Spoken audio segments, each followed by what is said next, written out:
Hi guys, it's Anne here, and this is my little Woodland Fairy Forest makeup. If you're interested in seeing how I made this, please keep watching. Thanks.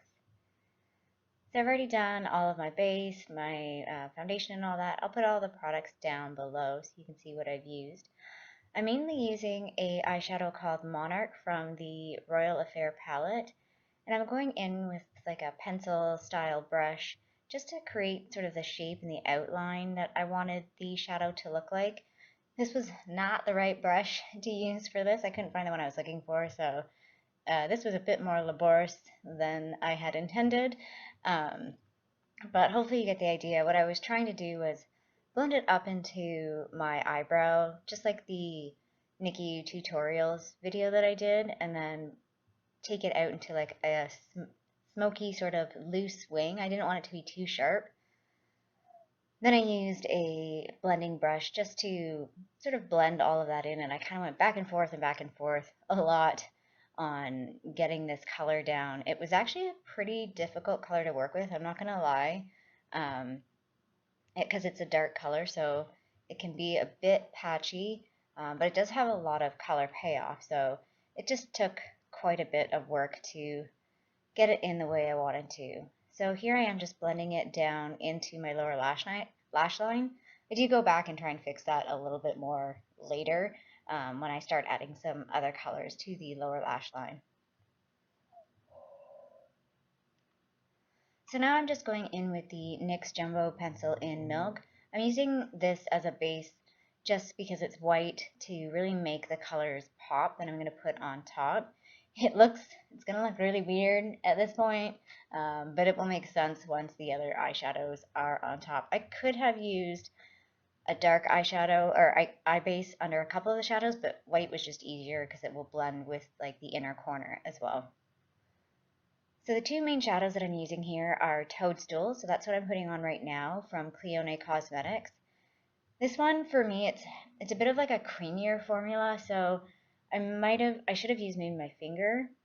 And here I'm blending in Rune, which is, I love this color. It is so beautiful. If I had green or brown eyes, this color would be like perfect. So I'm just using a flat shader brush, and I'm kind of continually going back and forth, adding more shadow and blending them in. Next up are these two shadows. One is the Ofra Bliss shadow, and the other is the Clione Cosmetics Sunbeam.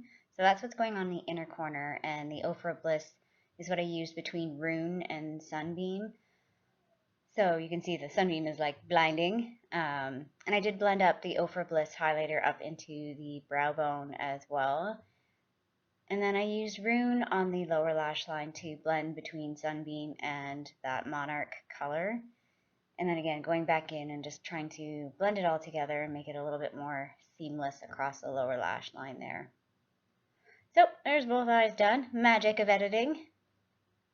Now I'm going in with the Milani Stay Put eyeliner in Hooked on Espresso.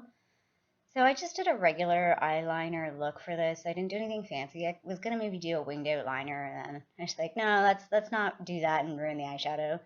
I didn't show it here, but I did tight line. Later on, I went and tight lined my upper lash line as well as what I'm showing here, tight lining the lower lash line.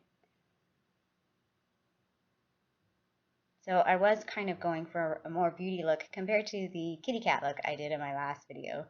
So that's why I wanted this to have like a normal beauty eyeliner look to it.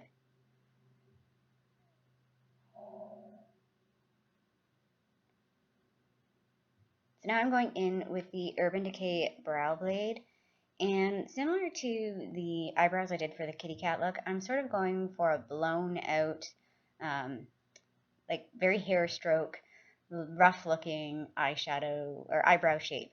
I actually used the soap technique to sort of push my eyebrows up and make them look spiky. So I'll try and find a video of somebody that's doing this. I'm pretty sure there's one from Pixie Woo where you use pear soap just to sort of make your eyebrows look spiky and wispy.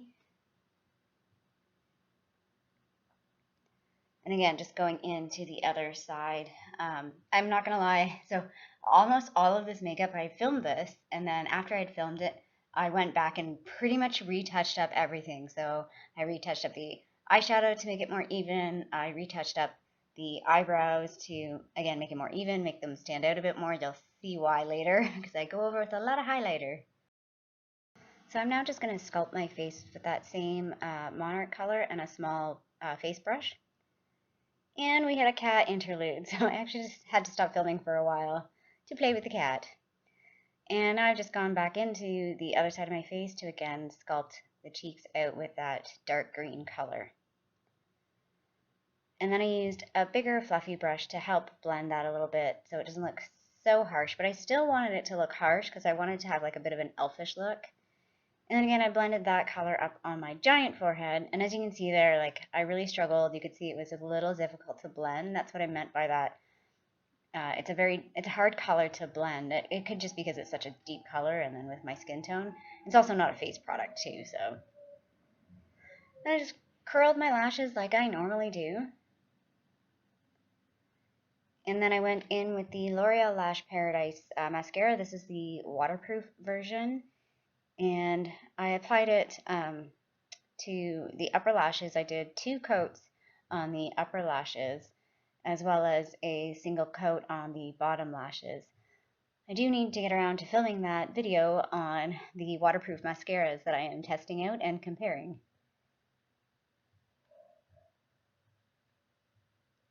As I said, yeah, just fixing that up and lower lash line as well. So now I'm going in with the Anastasia Beverly Hills Aurora palette, and the shade that I'm using here is Helia. It's like a green gold shade, and I went ham. Like this is all over the face. And I went in with the Cheek Leaders pink, mini pink squad, and I used 2 colors from this and just blended them together. I used California and Tickle. Again, both of these had they both have a gold shift to them. So my face was very gold and very shiny. I'll still add more on top of this. But yeah, I really wanted to kind of basically make my face shine to the high heavens. So that was the picture of the design I drew during the day that I was going to now try and draw on my face. I'm just using a pencil from that Color Workshop pack that I got in December. I just wanted a cheap pencil just to draw the outline on. I do apologize. I have to edit this part a whole lot because for some reason the camera did not want to focus on my face while I was doing this, but I couldn't go back and refilm all this because I actually wore this out to a Halloween party after I did all this. So yeah, unfortunately I couldn't get a good smooth video of all of this, but I think at least it gets the gist across of what I was attempting to do. So it's sort of like a loose butterfly shape. If I had more time, I would have added more elements, but I just kind of went with the outline in the brown, and then I just added these sort of like curly Q shapes in with like a deep green.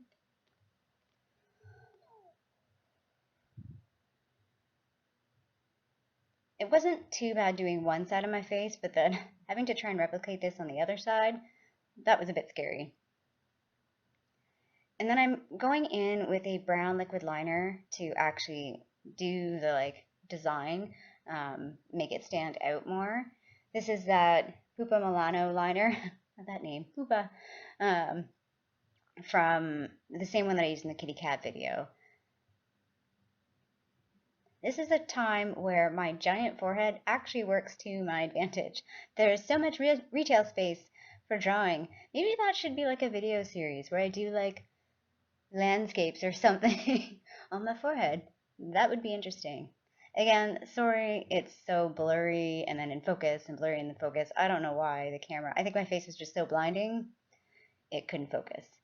So that's it on the one side done. And then I just wanted to go in and embellish the little green curly cues. So you can see I just added little sort of like weights to the end. I don't know. Like I said, I didn't have a lot of time to do this, so I didn't go too crazy with it. And magically, through editing, both sides are done. And you'll see I did little jewels on my face. That one looks a little weird because I have some eyelash glue on it. Now I'm going in with a Gosh loose eyeshadow glitter. I'm not sure the name of that, but I'll try and put it down. I don't even think you can get it anymore. But it's basically like a really dark brown with some really pretty colorful reflex in it. I rarely wear it, but it's so beautiful I hang on to it anyway because I do really, really like it. And now I'm using the Artist Couture highlighter. Again, not sure the name of this one, but I'll put it down below. This is where I'm like blinding to the high heavens. Just keep going in and add more and more shine.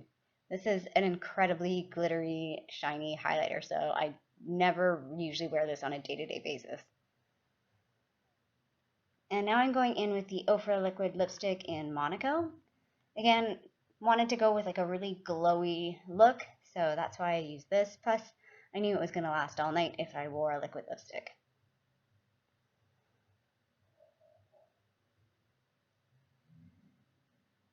And then I'm just topping that with the Jouer lip topper in Skinny Dip. I got that in the Beautylish Lucky Bag from last year.